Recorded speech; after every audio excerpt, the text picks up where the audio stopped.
എല്ലാവർക്കും നമസ്കാരം. ഞാൻ Anudeep. C P S C എക്സാംസിന് ഇതിന്റെ റാങ്ക് ലിസ്റ്റുകൾ ഞാനിവിടെ കൊടുത്തിട്ടുണ്ട്. നല്ല രീതിയിൽ പല റാങ്ക് ലിസ്റ്റിലേക്കും എത്താൻ എന്നെ വളരെയധികം ഹെൽപ്പ് ചെയ്ത ഒരു ടെക്നിക്കാണ് ഞാൻ ഇന്നത്തെ ക്ലാസ്സിൽ നിങ്ങളുമായി ഡിസ്കസ് ചെയ്യുന്നത്. ഒരു 30 സെക്കൻഡ് ഒക്കെ മതി ഈ ടെക്നിക്ക് നമുക്ക് അപ്ലൈ ചെയ്യാൻ. അതുകൊണ്ട് തന്നെ വളരെ എളുപ്പത്തിൽ എല്ലാവർക്കും ചെയ്യാൻ പറ്റുന്ന ഒരു കാര്യം മാത്രമാണിത്. എക്സാംസിന് മാത്രമല്ല, നിങ്ങളുടെ ജീവിതത്തിൽ ഏത് പ്രതിസന്ധിയെയും ഓവർകം ചെയ്യാൻ ഈ ഒരു ടെക്നിക്ക് നിങ്ങൾക്ക് യൂസ് ചെയ്യാൻ പറ്റും. ഞാൻ എൻ്റെ ലൈഫിൽ ഇംപ്ലിമെന്റ് ചെയ്ത് നല്ല റിസൾട്ട് കിട്ടിയിട്ടുള്ളതാണ്. അതുപോലെ തന്നെ ധാരാളം ആൾക്കാർക്ക് ഞാൻ ഈ ടെക്നിക്ക് പറഞ്ഞു കൊടുത്തിട്ടുണ്ട്, അവർക്കും വളരെയധികം ബെനിഫിറ്റ് കിട്ടിയിട്ടുണ്ട്. അതുകൊണ്ട് തന്നെ പരീക്ഷിച്ച് വിജയിച്ച കാര്യമായതുകൊണ്ട് നിങ്ങൾക്ക് എന്ത് ചെയ്യാം, അടിപൊളിയായിട്ട് ഇത് യൂസ് ചെയ്യാം. പക്ഷെ ഇന്നത്തെ നമ്മുടെ ടോപ്പിക് എന്ന് പറയുന്നത് ഈ ടെക്നിക്ക് എങ്ങനെയാണെങ്കിൽ വിഷ്വലൈസേഷൻ ടെക്നിക്ക് എന്ന് പറയും അല്ലേ. വിഷ്വലൈസേഷൻ ടെക്നിക്ക് ഇത് എങ്ങനെയാണ് ഇനി വരാൻ പോകുന്ന PSC അല്ലെങ്കിൽ UPSC എക്സാംസിന് ഉപയോഗിക്കാൻ പറ്റുക എന്നാണ് ഞാൻ പറയാൻ പോകുന്നത്. കാര്യം വിജയിക്കാനാണ് നമ്മൾ പഠിക്കേണ്ടത്, തോൽക്കാനല്ല. വിജയിക്കാനുള്ള പരിശീലനമാണ് ഞാൻ നിങ്ങൾക്ക് തരുന്നത്. അപ്പോ അത് നമുക്ക് ഉൾക്കൊള്ളണമെങ്കിൽ നമ്മൾ തോൽക്കാനുള്ള കാരണങ്ങൾ മനസ്സിലാക്കണം. ബിക്കോസ് ഞാൻ ലൈഫിൽ തോറ്റിട്ടുമുണ്ട്, വിജയിച്ചിട്ടുമുണ്ട്. വിജയിച്ചതിന്റെ പ്രധാനപ്പെട്ട റീസൺ തോറ്റത് എന്തുകൊണ്ടാണെന്ന് കണ്ടെത്തി അത് പരിഹരിച്ചതുകൊണ്ടാണ് അല്ലെ. അതുകൊണ്ട് തന്നെ ഒരു എക്സാമിന് നിങ്ങൾ തോൽക്കണം എന്നുണ്ടെങ്കിൽ പ്രധാനമായിട്ട് 2 റീസൺസ് കാണത്തുള്ളൂ. ഒന്നാമത്തെ റീസൺ PP എന്ന് പറയും അല്ലെ, പഠിച്ചില്ലെങ്കിൽ പൊട്ടും. നിങ്ങൾ പഠിച്ചിട്ട് പോവുക, പഠിച്ചില്ലെന്നുണ്ടെങ്കിൽ 8 നില പൊട്ടും, ഒരു സംശയമില്ലാത്ത കാര്യമാണ്. ഇത് ഓവർകം ചെയ്യാനും നമുക്ക് വിഷ്വലൈസേഷൻ ടെക്നിക്ക് യൂസ് ചെയ്യാൻ പറ്റും. ഇനി രണ്ടാമത്തെ ഒരു പ്രധാനപ്പെട്ട പ്രശ്നം, നിങ്ങൾ എല്ലാം പഠിച്ചിട്ട് പോയി, പക്ഷേ എക്സാം ഹോളിൽ ടെൻഷൻ അടിച്ച് ആങ്സൈറ്റി കൂടി സ്ട്രെസ് ഇൻഡ്യൂസ്ഡ് ആയിട്ട് പഠിച്ചതൊന്നും എക്സാം ഹോളിൽ എഴുതി വെക്കാൻ പറ്റാതെ പൊട്ടുന്ന ആൾക്കാരുണ്ടല്ലേ. സോ ടെൻഷൻ കൂടിയാലും പൊട്ടും. പ്രധാനമായി 2 കാരണങ്ങളുള്ളൂ, മറ്റേ എല്ലാ കാരണങ്ങളും ഇതിനടിയിൽ നമുക്ക് ഉൾപ്പെടുത്താം. പിന്നെ ചില ആൾക്കാർ മൂന്നാമതൊരു റീസണും പറയുന്നുണ്ട്, എന്താ, ഭാഗ്യമില്ല, ഭാഗ്യം വേണം, പരീക്ഷ ജയിക്കണമെങ്കിൽ ഭാഗ്യം വേണമെന്ന്. നമ്മുടെ ഭാഗ്യം നമ്മൾ ക്രിയേറ്റ് ചെയ്യുന്നതാണ്. ഹാർഡ് വർക്കും സ്മാർട്ട് വർക്കും കമ്പൈൻ ചെയ്ത് നമ്മൾ ക്രിയേറ്റ് ചെയ്യുന്നതാണ് നമ്മുടെ ലക്ക് എന്ന് പറയുന്നത്. ഞാൻ ഇന്ന് ഈ പറഞ്ഞ ഈ ടെക്നിക്ക് യൂസ് ചെയ്തെങ്കിൽ ലക്കൊക്കെ നിങ്ങൾക്ക് ഓട്ടോമാറ്റിക് ആയി തന്നെ കിട്ടിയോളും. അത് തേടി അലയേണ്ട കാര്യമില്ല. ഓക്കെ. അപ്പൊ എഗെയിൻ നമ്മുടെ ടെലിഗ്രാം കമ്മ്യൂണിറ്റി മെമ്പേഴ്സ് അല്ലാത്ത ആൾക്കാർ ടെലിഗ്രാം കമ്മ്യൂണിറ്റിയിലെ മെമ്പേഴ്സ് ആവുക കേട്ടോ. PSC UPSC എക്സാംസിന് നിങ്ങളെ ഹെൽപ്പ് ചെയ്യുന്ന ധാരാളം കണ്ടന്റുകൾ, മോക്ക് ടെസ്റ്റ് ഒക്കെ അവിടെ നടത്തുന്നുണ്ട്. ചാനലിന്റെ ലിങ്ക് ഞാൻ കമന്റ് സെക്ഷനിൽ പിൻ ചെയ്തേക്കാം. അപ്പോൾ ഈ വിഷ്വലൈസേഷൻ ടെക്നിക്ക് എന്ന് പറഞ്ഞാൽ എന്താണ്, അതിലേക്ക് പോകുന്നതിന് മുമ്പ് ഞാൻ എവിടുന്നാണ് ഇത് പരിചയപ്പെട്ടതെന്ന് പറഞ്ഞുതരാം. പല സക്സസ്ഫുൾ പേഴ്സണാലിറ്റീസ്, ഇപ്പൊ ഓപ്ര വിൻഫ്രി ലോകത്തിലെ ഏറ്റവും പവർഫുൾ ആയ സെലിബ്രിറ്റീസിൽ ഒരാളാണ് അല്ലെ. അല്ലെങ്കിൽ മൈക്കിൾ ഫെൽപ്സ് ലോകത്തിലെ ഏറ്റവും കൂടുതൽ ഒളിമ്പിക്സിൽ ഗോൾഡ് മെഡൽ നേടിയിട്ടുള്ള വ്യക്തികളിൽ ഒരാളാണ്. പിന്നീട് കുറെ ബോളിവുഡ് സെലിബ്രിറ്റീസ്, ഇവരൊക്കെയാണ് വിഷ്വലൈസേഷനെ പറ്റി ഏറ്റവും പോപ്പുലറൈസ് ചെയ്ത് പറഞ്ഞുകൊണ്ടിരിക്കുന്നത്. ഈ ടെക്നിക്ക് ചുരുക്കി പറഞ്ഞാൽ ഇത്രയേ ഉള്ളൂ. നമ്മൾക്ക് എന്താണോ നേടിയെടുക്കാൻ നമ്മൾ ആഗ്രഹിക്കുന്നത്, നമ്മളത് വിഷ്വലൈസ് ചെയ്യുക. ഇപ്പൊ നിങ്ങൾ ഒന്ന് ആലോചിക്കുക, നിങ്ങൾ എക്സാമിന് വേണ്ടി തയ്യാറെടുക്കുമ്പോൾ നിങ്ങളുടെ മനസ്സിൽ കൂടെ ഏറ്റവും അധികം പോകുന്ന വിഷ്വൽസ് എന്താ? എക്സാമിന് പൊട്ടിയ എന്ത് ചെയ്യും, ഈ സബ്ജക്ട് പഠിക്കാൻ പറ്റുന്ന ഞാൻ എന്ത് ചെയ്യും? നെഗറ്റീവ് ചിന്തകളാണ് നിങ്ങളുടെ മനസ്സിൽ കൂടെ കൂടുതലും പോകുന്നത്. അല്ലെങ്കിൽ ഈ എക്സാം തോറ്റു കഴിഞ്ഞാൽ ഞാൻ എങ്ങനെ ഭാവി ജീവിക്കും, അല്ലെങ്കിൽ ഒരു മാത്സ് പഠിക്കാൻ ഭയങ്കര ഡിഫിക്കൽട്ട്, മാത്സ് ഞാൻ എങ്ങനെ പഠിച്ചെടുക്കും? നെഗറ്റീവ് ചിന്തകളാണ് നിങ്ങൾ വിഷ്വലൈസ് ചെയ്യുന്നത് മുഴുവൻ. പക്ഷേ ഇതിനെ നിങ്ങൾ റീപ്ലേസ് ചെയ്യേണ്ടത് പോസിറ്റീവ് ചിന്തകൾ ഉണ്ടായിരിക്കണം. ഇപ്പൊ എല്ലാവരും മനസ്സിൽ കാണുന്നത് ഇങ്ങനെ, പരീക്ഷ പൊട്ടിയാൽ എന്ത് ചെയ്യും? ആ ചിന്തയെ റീപ്ലേസ് ചെയ്തിട്ട് നിങ്ങൾ ആഗ്രഹിക്കുന്ന എക്സാം ക്രാക്ക് ചെയ്ത് റാങ്ക് ലിസ്റ്റിലേക്ക് വരുന്ന ആ ഒരു വിഷ്വൽ മനസ്സിൽ കൊണ്ടുവരിക. വെറുതെ വിഷ്വലൈസ് ചെയ്താൽ മാത്രം പോരാ, നമ്മൾ അതിന്റെ ഫീലിങ്സ് ഇൻഡ്യൂസ് ചെയ്യണം. ആ ഒരു സക്സസ് നമുക്ക് കിട്ടിക്കഴിയുമ്പോൾ നമുക്ക് ഉണ്ടാകുന്ന ഗൂസ് ബംസ്, രോമാഞ്ചം വരും അല്ലേ. അതല്ലെങ്കിൽ ഭയങ്കരമായിട്ടുള്ള സന്തോഷം, ഹേർട്ട് ബീറ്റ് കൂടും, അഭിമാനം തോന്നും. ആ വികാരങ്ങളെല്ലാം നിങ്ങൾ നിങ്ങളുടെ ഉള്ളിലേക്ക് കൊണ്ടുവരണം. ഇതാണ് സക്സസ്, വിജയം പ്രാക്ടീസ് ചെയ്യാന്നുണ്ട് ഞാൻ ഉദ്ദേശിക്കുന്ന ഒരു കാര്യം. ഇപ്പൊ ഞാൻ റാങ്ക് ലിസ്റ്റിൽ എത്തുന്നതിന് മുമ്പ് തന്നെ ഞാൻ എന്റെ മനസ്സിൽ പലാവർത്തി റാങ്ക് ലിസ്റ്റിലേക്ക് എത്തിയിട്ടുണ്ട്, വിഷ്വലൈസ് ചെയ്തിട്ടുണ്ട്. അപ്പോൾ റാങ്ക് ലിസ്റ്റിലേക്ക് വരുമ്പോൾ, ടു ബി ഫ്രാങ്ക്, റാങ്ക് ലിസ്റ്റിലേക്ക് വന്നു കഴിഞ്ഞപ്പോൾ ആ ഒരു ഉച്ചയ്ക്കാണ് എക്സൈസ് ഇൻസ്പെക്ടർ റാങ്ക് 14 ഉണ്ടെന്ന് പറഞ്ഞ് റാങ്ക് ലിസ്റ്റ് വരുന്നു. തൊട്ട് പുറയാണ് ജയിലർ റാങ്ക് 31 ഉണ്ടെന്നുണ്ട്. ഒരു ദിവസം തന്നെ 2 റാങ്ക് ലിസ്റ്റ് വരുന്നത്. സത്യം, ടു ബി ഫ്രാങ്ക്, എനിക്ക് വലിയ എക്സൈറ്റ്മെന്റ് അന്ന് തോന്നിയില്ല. ബിക്കോസ് ഞാൻ ആ ഒരു വിഷ്വൽ പല പ്രാവശ്യം റാങ്ക് ഇത്ര എന്നുള്ളത് ഓർത്തില്ലെങ്കിൽ പോലും റാങ്ക് ലിസ്റ്റിലേക്ക്, നല്ലൊരു റാങ്ക് ലിസ്റ്റിലേക്ക് എത്തുന്നത് പല പ്രാവശ്യം ഞാൻ മനസ്സിൽ കണ്ട് വിഷ്വലൈസ് ചെയ്ത് ഞാൻ തന്നെ ബോറടിച്ചിരിക്കുന്ന സിറ്റുവേഷൻ ആയിരുന്നു. അതുകൊണ്ട് ഒരു വീട്ടുകാർ ചെയ്താൽ നിനക്ക് സന്തോഷം ഇല്ലാത്തതെന്ന് ചോദിച്ചു. ഈ സന്തോഷം ഉണ്ടായിരുന്നു, പക്ഷേ ഭയങ്കര എക്സൈറ്റ്മെന്റ് എനിക്ക് ടു ബി ഫ്രാങ്ക് ആ സമയത്ത് തോന്നി. കാരണം ആ എക്സൈറ്റ്മെന്റ് ഒക്കെ ഞാൻ ഓൾറെഡി അനുഭവിച്ച് കഴിഞ്ഞിരുന്നു മനസ്സിൽ. അപ്പൊ ഇത് എക്സ്ട്രീംലി പവർഫുൾ ആണ്. ഇപ്പൊ മൈക്കിൾ ഫെൽപ്സ് പറയുന്നതാണ്, അദ്ദേഹം ഒളിമ്പിക്സിൽ ഗോൾഡ് മെഡൽ ലഭിക്കാൻ അദ്ദേഹത്തിന് ഏറ്റവും അധികം ഹെൽപ്പ് ചെയ്ത ടെക്നിക്സ് ഒന്ന് വിഷ്വലൈസേഷൻ ആണ്. നമ്മുടെ ജീവിതത്തിൽ അച്ചടക്കവും ചിന്തകൾക്ക് ക്ലാരിറ്റിയും മനസ്സിന് ശാന്തതയും തലച്ചോറിന് ഒരു ആവേശവും തരാൻ വിഷ്വലൈസേഷൻ ടെക്നിക്സിന് സാധിക്കും. അപ്പൊ ഇത് നിങ്ങളുടെ മനസ്സിലൊന്ന് വെച്ചിരിക്കണം. അപ്പോൾ ഇതിന്റെ കുറച്ച് ആഴത്തിലേക്കുള്ള കാര്യങ്ങൾ നിങ്ങൾക്ക് ഇത് എങ്ങനെയാണ് നിങ്ങളുടെ എക്സാമിന് യൂസ് ചെയ്യാൻ പറ്റുകയെന്ന് നമുക്ക് ഓരോ രീതിയിൽ നോക്കാം. ഓക്കെ, ഈ വീഡിയോയുടെ അവസാനം ഞാനൊരു ബോണസ് ടിപ്പ് ഒരു കാര്യം പറഞ്ഞുതരും. അത് ഇംപ്ലിമെന്റ് ചെയ്ത് തുടങ്ങുമ്പോഴായിരിക്കും നിങ്ങളുടെ ലൈഫിൽ കുറെ പ്രകാശം വരിക. ഞാനത് ലാസ്റ്റ് പറഞ്ഞുതരാം. ഓക്കെ, ഒന്നാമതായി എനിക്ക് നിങ്ങളുടെ അടുത്ത് പറയാനുള്ള ഒരു കാര്യം, ഈ വിഷ്വലൈസേഷൻ ടെക്നിക്ക് ഈ പറഞ്ഞ പോലെ മണിക്കൂറുകളോളം എടുത്ത് പ്രാക്ടീസ് ചെയ്യേണ്ട കാര്യമൊന്നുമില്ല. ദിവസം ഒരു 30 സെക്കൻഡ് ഫോക്കസ് ചെയ്താൽ പോലും നിങ്ങൾക്ക് എന്ത് ചെയ്യാൻ പറ്റും? ഈ കാര്യം ചെയ്യാൻ പറ്റും. It only takes 30 seconds of your life every day. 24 മണിക്കൂറിൽ 30 സെക്കൻഡ് നിങ്ങൾക്ക് ഇതിനുവേണ്ടി മാറ്റി വയ്ക്കാം.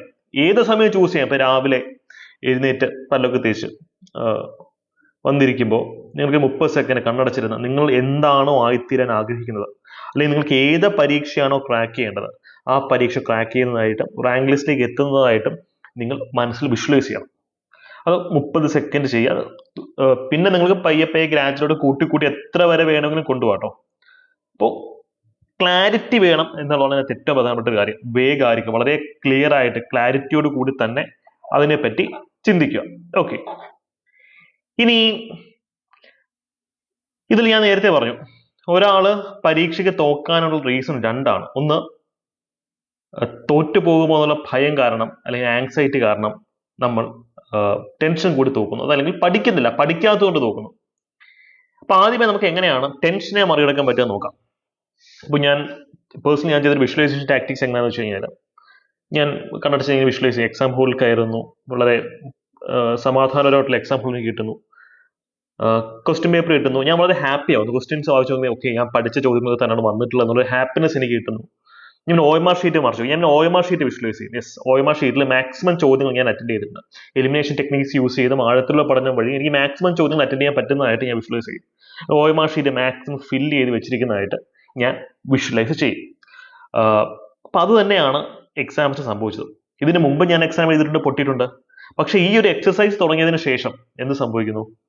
എന്റെ എക്സാമിന്റെ പെർഫോമൻസ് ഓട്ടോമാറ്റിക്കായിട്ട് കൂടുന്നുണ്ട്. കാര്യം ആ ഒരു മെന്റൽ പിക്ചർ എന്റെ മനസ്സിലുണ്ട്. അപ്പൊ എന്റെ തലച്ചോറ് അതിനു വേണ്ടിയുള്ള തയ്യാറെടുപ്പിലാണ്. അപ്പൊ അതിനുവേണ്ടി എന്തെങ്കിലും നന്നായിട്ട് പഠിക്കണം, അധ്വാനിക്കണം, സാക്രിഫൈസസ് ചെയ്യണം. അതിനു വേണ്ടിയൊക്കെ നമ്മൾ ഓട്ടോമാറ്റിക്കായി പരുവപ്പെടും.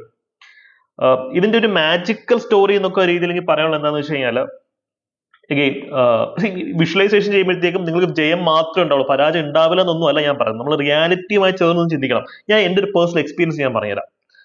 ഇപ്പോ കഴിഞ്ഞ ഉൾപ്പെട്ട പരീക്ഷകളിൽ സബ് ഇൻസ്പെക്ടർ ഓഫ് പോലീസ് അതിന്റെ മെയിൻസ് എനിക്ക് അത്യാവശ്യം നല്ല മാർക്ക് ഉണ്ടായിരുന്നു. ഒരു ജോലി കിട്ടാൻ യോഗ്യമായിട്ടുള്ള മാർക്ക് എനിക്ക് മെയിൻസിന് ഉണ്ടായിരുന്നു. കാരണം സബ് ഇൻസ്പെക്ടറിനും ആംഡ് സബ് ഇൻസ്പെക്ടറിനും ഒരു ഒറ്റ ഫിസിക്കൽ എക്സാമാണ് നടക്കാൻ പോകുന്നത്.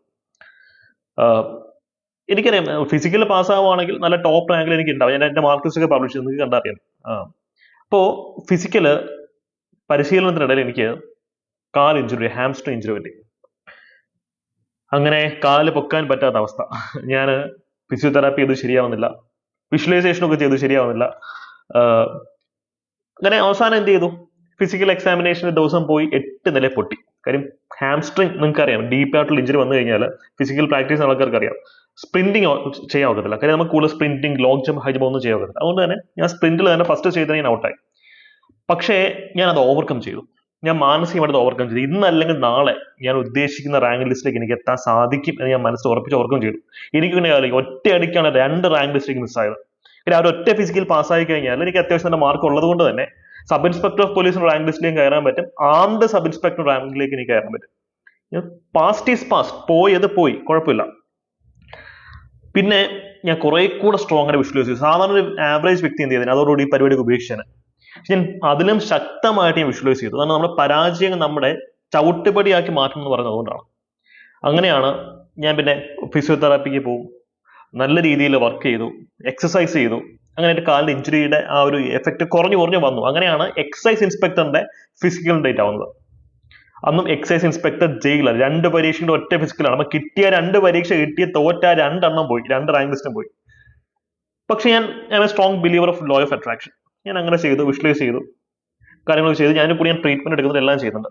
അപ്പൊ എനിക്കുള്ള ഒരു വീക്ക്നെസ് എന്താണെന്ന് വെച്ച് കഴിഞ്ഞാൽ, ഫിസിക്കലിന് അതിന് ഹൈ ജമ്പ് അങ്ങനെ അധികം കിട്ടാറില്ല. ഹൈ ജമ്പ് എനിക്ക് എപ്പോഴും ഒരു വീക്ക് ആയിട്ടുള്ള ഒരു മേഖലയായിരുന്നു. പക്ഷേ എക്സൈസ് ഇൻസ്പെക്ടർ ഫിസിക്കൽ ടെസ്റ്റിൽ നിന്ന് ഞാൻ കൊല്ലത്തായിരുന്നു എൻ്റെ ഗ്രൗണ്ട്, ലാൽ ബഹദൂർ ശാസ്ത്രി സ്റ്റേഡിയം. ചാടിയ ഫസ്റ്റ് അറ്റംപ്റ്റ് തന്നെ ഈ ഹൈ ജമ്പ് ക്ലിയർ ചെയ്യാൻ സാധിച്ചു. ഇനി ഞാൻ തലേ ദിവസം കിടന്ന് വിഷ്വലൈസ് ചെയ്യുമായിരുന്നു ഹൈ ജമ്പ് വളരെ സ്മൂത്ത് ആയിട്ട് ഓർക്കുന്നത്. ഹൈ ജമ്പ് കൂടെ കിട്ടിയെങ്കിൽ മാത്രമേ എനിക്ക് 5 ഐറ്റം ക്ലോസ് ചെയ്യാൻ പറ്റുള്ളൂ. അങ്ങനെ ഞാൻ വിഷ്വലൈസ് ചെയ്യുമായിരുന്നു. പക്ഷെ എനിക്ക് അത് സംഭവിച്ചു, അത് നടന്നു. ഇത് പല ആൾക്കാരുടെ ഞാൻ പറഞ്ഞപ്പോൾ അവരും സിമിലർ എക്സ്പീരിയൻസ് ഉണ്ടെന്ന് എൻ്റെ അടുത്ത് പറഞ്ഞിട്ടുണ്ട്. അപ്പൊ നിങ്ങൾ വീഡിയോ കാണുന്ന ആർക്കെങ്കിലും ഇത്തരത്തിൽ ഹൈ ജമ്പ് ഒക്കെ ആദ്യത്തെ പ്രാവശ്യം ഗ്രൗണ്ടിൽ പോയി കിട്ടുന്ന ആൾക്കാരെല്ലാം കമന്റ് ചെയ്യാം. പിന്നെ പല ആൾക്കാരും എൻ്റെ അടുത്ത് ഈ ഒരു എക്സ്പീരിയൻസ് ഷെയർ ചെയ്തിട്ടുണ്ട്. അവർ ബ്രോ എനിക്കും ഹൈ ജമ്പ് കിട്ടില്ലായിരുന്നു, പക്ഷെ ഗ്രൗണ്ടിൽ പോയി ചാടുമ്പോൾ എക്സാമിനേഷൻ ഡേയുടെ അന്ന് എനിക്ക് ഹൈ ജമ്പ് കിട്ടുന്നത്. ഇത് വെരി ഫസ്റ്റ് അറ്റംപ്റ്റ്. അതിന് വിശ്വസിക്കാൻ പറ്റുന്ന സിനാരി ആയിരുന്നു. പക്ഷെ അതേ ദിവസം നിങ്ങൾ മനസ്സിലാക്കുക ലോങ് ജമ്പ് എൻ്റെ സ്ട്രോങ് ഐറ്റമാണ്. ലോങ് ജമ്പ് എനിക്ക് അത്യാവശ്യം നന്നായിട്ട് ചെയ്യാൻ പറ്റുന്ന ഐറ്റമായിരുന്നു. പക്ഷെ ഹൈ ജമ്പിന് ശേഷം ലോങ് ജമ്പ് ചാടിയപ്പോൾ എൻ്റെ കാല് ഉളുക്കി. യെസ്, അതാണ് സംഭവിച്ചത്. പക്ഷെ ഞാൻ എപ്പോഴും വിഷ്വലൈസ് ചെയ്യുന്നത് എന്റെ റിസൾട്ടാണ് ഞാൻ വിഷ്വലൈസ് ചെയ്യുന്നത്. അവസാനം ഞാൻ സക്സസ്ഫുൾ ആവുന്നത്. ഇടയ്ക്ക് ഒരു പക്ഷെ ഉയർച്ച ഉണ്ടാവാം, താഴ്ച ഉണ്ടാവാം. അത് പാർട്ട് ഓഫ് ദ ഗെയിം ആണ്, അതെനിക്കറിയാം. അപ്പൊ ഞാൻ പ്രതീക്ഷിക്കാത്ത ഹൈ ജമ്പ് എനിക്ക് കിട്ടി, പ്രതീക്ഷിച്ചിരുന്ന ലോങ് ജമ്പ് എന്റെ കയ്യിൽ നിന്ന് പോയി. ഇപ്പൊ നിങ്ങൾക്ക് എത്രത്തോളം റിലേറ്റ് ചെയ്യാൻ പറ്റുമെന്ന് അറിയത്തില്ല. നിങ്ങൾ എത്ര കഷ്ടപ്പെട്ടാലും ഫിസിക്കൽ പാസ് ആയില്ലെന്നുണ്ടെങ്കിൽ കിട്ടിയ മാർക്കൊക്കെ വേസ്റ്റ് ആണ്. വീഡിയോ ആണ് മറ്റു ആൾക്കാർ അറിയാൻ വിശ്വസിക്കുന്നു. പക്ഷേ എനിക്ക് ഷോർട്ട് പുട്ട് കിട്ടി. എഗെയിൻ എനിക്ക് ഷോർട്ട് പുട്ട് വീക്ക് ആയിട്ടുള്ള ഐറ്റം ആയിരുന്നു. പക്ഷെ മൂന്നാമത്തെ അറ്റംപ്റ്റിൽ എനിക്ക് ഷോർട്ട് പുട്ട് ഇടുന്നുണ്ട്. അതിനകത്ത് അത്യാവശ്യം നല്ല രീതിയിൽ തന്നെ മാർജിനിൽ എനിക്ക് ഷോർട്ട് പുട്ട് ഇടുന്നുണ്ട്. അതെനിക്ക് അതിശയമായിരുന്നു. അങ്ങനെ 5 ഐറ്റം ക്ലിയർ. പിന്നെ റോപ്പ് ക്ലൈംബിങ്, കാല് വയ്യാത്തവർ ഞാൻ കൈയുടെ ഐറ്റംസ് ചെയ്തത്. റോപ്പ് ക്ലൈംബിങ്, പുള്ളപ്പ് ഒക്കെയാണ് ചെയ്തത്, ഷോർട്ട് പുട്ടും ഒക്കെയാണ് ചെയ്തത്. പക്ഷെ എൻഡ് ഓഫ് ദി ഡേ ഞാൻ അത് എക്സാം ക്ലിയർ ചെയ്തു, ഫിസിക്കൽ എക്സാം ക്ലിയർ ചെയ്തു. അങ്ങനെ 2 റാങ്ക് ലിസ്റ്റിലേക്ക് എനിക്ക് ഒരുമിച്ച് അങ്ങനെ എത്താൻ സാധിച്ചു, എക്സൈസ് ഇൻസ്പെക്ടറും ജയിലറിലും. അപ്പൊ ഞാൻ നിങ്ങൾക്ക് പറഞ്ഞു വരുന്നത് നമ്മൾ എപ്പോഴും വിഷ്വലൈസ് ചെയ്യുന്ന സക്സസ് ആയിരിക്കണം. ചിലപ്പോൾ അതിന്റെ കയറ്റങ്ങൾ ഇറക്കങ്ങളൊക്കെ ഉണ്ടാവും, പക്ഷെ എൻഡ് ഓഫ് ദി ഡേ നമ്മൾ ഹാപ്പി ആയിരിക്കുന്ന ആ ഒരു സിനാരിയോ തന്നെയാണ് നമ്മൾ വിഷ്വലൈസ് ചെയ്യേണ്ടത്. ഇത് നിങ്ങൾക്ക് ഇത്തരത്തിലുള്ള എക്സ്പീരിയൻസ് ഉണ്ടായിരിക്കും എനിക്കറിയാം, വീഡിയോ ആണ് പല ആൾക്കാർ. നിങ്ങൾ ഉറപ്പായിട്ട് കമന്റ് സെക്ഷനിൽ പറയാം. ഓക്കെ, അപ്പോൾ PSC എക്സാംസിന്, UPSC എക്സാംസിന് നിങ്ങൾ നേരിടുന്ന മറ്റൊരു പ്രധാനപ്പെട്ട ചലഞ്ച് നമ്മൾ നേരത്തെ പറഞ്ഞതുപോലെ പഠിക്കാൻ പറ്റുന്നുള്ളതാണ്. രാവിലെ പഠിക്കാൻ മോട്ടിവേഷൻ, അല്ലെങ്കിൽ മാത്സ് എനിക്ക് പഠിക്കാൻ ഒക്കുന്നില്ല, എക്കണോമിക്സ് എനിക്ക് ഡിഫിക്കൽട്ട് ആണ്, ജോഗ്രഫി എനിക്ക് ഡിഫിക്കൽട്ട് ആണെന്നൊക്കെ നിങ്ങൾ പറയാറുണ്ട്. പക്ഷേ നിങ്ങൾ വിഷ്വലൈസേഷൻ ലേൺ ചെയ്ത് നോക്കിയിട്ടുണ്ടോ? ഞാൻ എൻ്റെ ഒരു പേഴ്സണൽ എക്സ്പീരിയൻസ് പറയാം. എനിക്ക് കഴിഞ്ഞ കേരള അഡ്മിനിസ്ട്രേറ്റീവ് സർവീസ് മെയിൻസ് പരീക്ഷ എഴുതാൻ പോയി. അത്യാവശ്യം മാർക്ക് ഉണ്ടായിരുന്നു. പക്ഷെ കേരള ഫാക്ടുകൾ പഠിക്കാത്തതുകൊണ്ട് തന്നെ എനിക്ക് എന്ത് പറ്റി, മെയിൻസ് എക്സാം ക്ലിയർ ചെയ്യാൻ പറ്റിയില്ല. കാര്യം കേരള ഫാക്ടുകൾ, ഞാൻ സിവിൽ സർവീസ് ബാക്ക്ഗ്രൗണ്ട് ആയതുകൊണ്ട് തന്നെ കേരള എക്കണോമി, കേരള ജോഗ്രഫി അവിടെ പഠിക്കണ്ട. അതുകൊണ്ട് തന്നെ എനിക്ക് ആ പരീക്ഷ നഷ്ടമായി. 2 മാസം മാത്രമാണ് മെയിൻസ് വേണ്ടി തയ്യാറെടുത്തത്. അത് പിന്നെ എനിക്ക് വാശിയായിരുന്നു. എന്റെ ഏറ്റവും വീക്ക് ആയിട്ടുള്ള ഒരു പോയിന്റ് കേരള ഫാക്ടുകളായിരുന്നു. ഞാൻ വിഷ്വലൈസ് ചെയ്തു കേരള ഫാക്ടുകൾ നന്നായിട്ട് പഠിക്കുന്നു, അതിന്റെ ബുക്കുകൾ ചെറുപറാന്ന് വായിക്കുന്നു, ശ്രീധരൻ സാറിന്റെ പുസ്തകം വായിക്കുന്നു, കേരള എക്കണോമിക് റിവ്യൂ വായിക്കുന്നു. അതൊക്കെ ഉൾക്കൊള്ളാൻ പറ്റുന്നു, പഠിക്കുന്നതൊക്കെ എനിക്ക് മനസ്സിലാവും. സർവ്വപരി പഠിക്കുന്ന മനസ്സിലാവണമല്ലോ, അത് ഞാൻ വിഷ്വലൈസ് ചെയ്യുമായിരുന്നു. പിന്നെ അടുത്തടുത്ത് വരുന്ന പരീക്ഷകളിൽ ഞാൻ റാങ്ക് ലിസ്റ്റിലേക്ക് എത്താനുള്ള പ്രധാനപ്പെട്ട കാരണങ്ങളിലൊന്ന് കേരള ഫാക്ടുകൾ എന്റെ നോളജ് ആയിരുന്നു. എക്കണോമിക്സ് നിങ്ങൾക്ക് ബുദ്ധിമുട്ടുള്ള സബ്ജക്റ്റ് ആണെങ്കിൽ, ജോഗ്രഫി അല്ലെങ്കിൽ ഹിസ്റ്ററി ബുദ്ധിമുട്ടാന്നിരിക്കട്ടെ, നിങ്ങൾ വിഷ്വലൈസ് ചെയ്യുക. ആ ഒരു സബ്ജക്റ്റിനെ നിങ്ങൾ ഇഷ്ടപ്പെടുന്നതായിട്ട്, ആ സബ്ജക്റ്റ് നിങ്ങൾക്ക് അത്യാവശ്യം നോളജ് ഉണ്ടാവുന്നതായിട്ട് നിങ്ങൾ വിഷ്വലൈസ് ചെയ്യുക. അത് തന്നെയാണ് നമുക്ക് വേണ്ടത്. ഇപ്പം ട്രിവാൻഡ്രത്തെ പല ലീഡിംഗ് സിവിൽ സർവീസ് അക്കാഡമീസിലും ഞാൻ ഹിസ്റ്ററി എടുക്കുന്നുണ്ടായിരുന്നു, കോൺസ്റ്റിറ്റ്യൂഷൻ എടുക്കുന്നുണ്ടായിരുന്നു, സയൻസ് ആൻഡ് ടെക്നോളജി എടുക്കുന്നുണ്ടായിരുന്നു. ഡിഫറെന്റ് ആയിട്ടുള്ള പല സബ്ജക്റ്റുകൾ ഞാൻ ഹാൻഡിൽ ചെയ്തിട്ടുണ്ട്. അതിന് പ്രധാനപ്പെട്ട റീസൺസ് തന്നെ വിഷ്വലൈസേഷൻ തന്നെയായിരുന്നു. കാര്യം നമ്മൾ വിഷ്വലൈസ് ചെയ്യുമ്പോൾ ആ സബ്ജക്റ്റിനെ നമ്മൾ ഇഷ്ടപ്പെട്ടു തുടങ്ങും. ആ സബ്ജക്റ്റ് നമ്മൾ തിരിച്ചിങ്ങനെ ഇഷ്ടപ്പെടും. നമുക്കതിൽ ആഴത്തിലുള്ള നോളജ് ക്രിയേറ്റ് ചെയ്യാൻ സാധിക്കും. നിങ്ങൾക്ക് ഏത് സബ്ജക്റ്റ് ആണോ ഡിഫിക്കൽട്ട് അത് നിങ്ങൾ വിഷ്വലൈസ് ചെയ്യുക. അപ്പൊ മാത്സ് ആണ് ഡിഫിക്കൽട്ട്, നിങ്ങൾ സ്പീഡിൽ മാത്തമാറ്റിക്സ് ചെയ്യുന്നത് വിഷ്വലൈസ് ചെയ്യാം. അപ്പൊ അതാണ് ഇവിടെ ഗെയിം ചേഞ്ചർ ആയിട്ട് വരുന്നത് എന്നുള്ള കാര്യം ഓർക്കാം. ഓക്കെ, സോ ഞാൻ പറഞ്ഞ അവസാനം കൂടെ ഒരാവർത്തി കൂടെ പറയാണ്. ലൈഫാണ്, ജീവിതത്തിൽ കയറ്റവും ഉണ്ടാവും, ഇറക്കവും ഉണ്ടാവും. പക്ഷെ അവസാനം നമ്മൾ ഹാപ്പി ആയിട്ടിരിക്കുന്ന റിസൾട്ടിലേക്ക് നമുക്ക് എത്താൻ പറ്റുന്നുണ്ടോ എന്നുള്ളതാണ് നമ്മുടെ ചോദ്യം. അപ്പൊ always focus on the end result. Visualisation നിങ്ങൾ ഇത് ജസ്റ്റ് ദിവാസ്വപ്നം കാണുന്ന പരിപാടിയല്ല ഇത്, അല്ലെങ്കിൽ ലൂസിഡ് ഡ്രീമിംഗ് ആണല്ല വിഷ്വലൈസേഷൻ എന്ന് പറയുന്നത്. നമുക്ക് നല്ല ക്ലാരിറ്റി വേണം നമ്മൾ ഉദ്ദേശിക്കുന്ന കാര്യത്തിനെ പറ്റി. അപ്പം ജസ്റ്റ് വിഷ്വലൈസ് ചെയ്താലും പോരാ, ഫീലിങ്സ്, ഇമോഷൻസ്, ഗൂസ് ബംസ് അതെല്ലാം നമുക്ക് എന്ത് ചെയ്യാൻ പറ്റണം, നമ്മുടെ ബോഡിയിലും മൈൻഡിലും കൊണ്ടുവരാൻ സാധിക്കണം. സോ നിങ്ങൾ പൊട്ടുമോ എന്ന് ആലോചിച്ച് ഡെയിലി ടെൻഷൻ അടിക്കുന്നതിന്റെ കൂട്ടത്തിൽ ഒരു 30 സെക്കൻഡെങ്കിലും ജയിച്ചാൽ എങ്ങനെ ഇരിക്കുമെന്നുള്ള ആ ഒരു ഫീലിംഗ്, ആ ഒരു എനർജി, ആ ഒരു വൈബ്രേഷൻ നിങ്ങളുടെ ഉള്ളിലേക്ക് കൊണ്ടുവരാൻ പറ്റുമെന്ന് ശ്രമിച്ചു നോക്കാം. മാജിക്കൽ ചേഞ്ചസ് ആയിരിക്കും നിങ്ങൾക്ക് സംഭവിക്കാൻ പോകുന്നത്. സോ കമന്റ് ചെയ്യാം, നിങ്ങളുടെ ഗോൾ എന്താണ്, നിങ്ങൾ ഏത് ഗോളാണ് വിഷ്വലൈസ് ചെയ്യാൻ പോകുന്നതെന്ന് കമന്റ് ചെയ്യുക. കമന്റ് ചെയ്തിട്ട് അടുത്ത ഒരാഴ്ച 30 seconds കൃത്യമായി വിഷ്വലൈസ് ചെയ്യുക. വലിയ മാറ്റങ്ങൾ നിങ്ങളുടെ ജീവിതത്തിൽ ഉണ്ടാവും. ഇത് സയന്റിഫിക്കലി പ്രൂവൺ തന്നെയാണ്. ഇഷ്ടംപോലെ സെലിബ്രിറ്റീസ്, ബോളിവുഡിലെയും ഹോളിവുഡിലെയും സെലിബ്രിറ്റീസ് അല്ലെങ്കിൽ teachers, IAS toppers, IPS toppers, അവരുടെയൊക്കെ ടെസ്റ്റിമണീസ് ഈ കാര്യത്തിലുണ്ട്. സോ കട്ടയ്ക്ക് പഠിക്കുക. ധാരാളം എക്സാംസ് വരാൻ പോകുന്നുണ്ട്. നിങ്ങൾ ആരും ഒറ്റയ്ക്കല്ല, നമ്മൾ കമ്മ്യൂണിറ്റി ആയിട്ട് നമുക്ക് ഒരുമിച്ചിരുന്ന് പഠിക്കാം കേട്ടോ. All the best. നിങ്ങൾക്ക് വീഡിയോ പറ്റിയുള്ള അഭിപ്രായങ്ങൾ കമന്റ് സെക്ഷനിൽ പറയാം. സബ്സ്ക്രൈബ് ചെയ്തിട്ടില്ലാത്ത ആൾക്കാർക്ക് ഇത്തരം കൂടുതൽ കണ്ടന്റ് കിട്ടണമെന്നുണ്ടെങ്കിൽ ഉറപ്പായി സബ്സ്ക്രൈബ് ചെയ്യും. Thank you. ബൈ.